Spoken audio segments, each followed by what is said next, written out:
islamistes contre les frères musulmans. Est-ce que c'est par peur des islamistes que vous soutenez ce président ou parce que vous trouvez que c'est un homme qui a su rétablir la sécurité, notamment dans le pays? Les islamistes, c'est un problème global, c'est pas seulement un problème de l'Égypte, donc c'est pas une question de peur. L'Égypte a fait deux révolutions en 3 ans.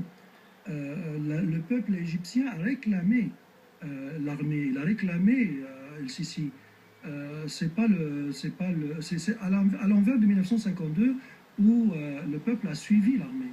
Ici, l'armée a suivi une volonté populaire. Il a été élu, on le rappelle quand même, avec 96% des suffrages.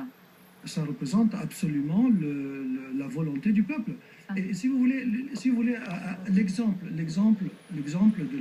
de la popularité de cet homme de paix et je dirais héros et courageux.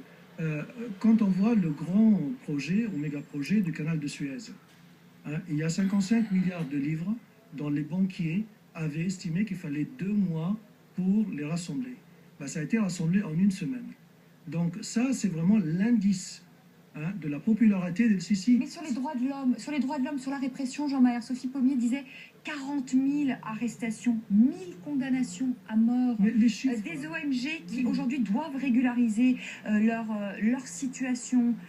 On est bien loin quand même des droits de l'homme, enfin on peut parler de répression. Je suis président d'une organisation de droits de l'homme, donc je suis le premier à défendre leurs droits. Donc vous êtes choqué par ça? Je ne suis absolument pas choqué. Et les chiffres ne vont pas me faire trembler.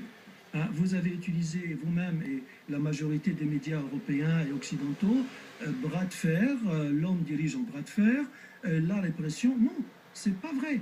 Les gens qui sont arrêtés, c'est la justice qui les a arrêtés. Il n'y a pas un seul arrêt sans qu'il y ait une raison légale. Maintenant, vous me dites 40 000, ça serait 100 000 ou ça serait 150 000, qu'importe.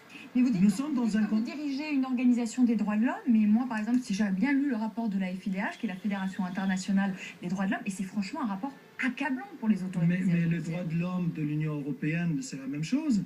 Et ils veulent utiliser les droits de l'homme aussi pour faire descendre l'Égypte. Il ne faut pas abuser quand il s'agit des droits de l'homme. Donc ce n'est pas un Moubarak bis? Absolument pas. Sous Hosni Moubarak, on avait déjà un certain nombre d'organisations de défense des droits de l'homme qui en fait étaient inféodées au régime, donc on n'a pas véritablement de nouveautés de ce côté-là. Je pense qu'il y a toujours eu des organisations de ce type qui étaient instrumentalisées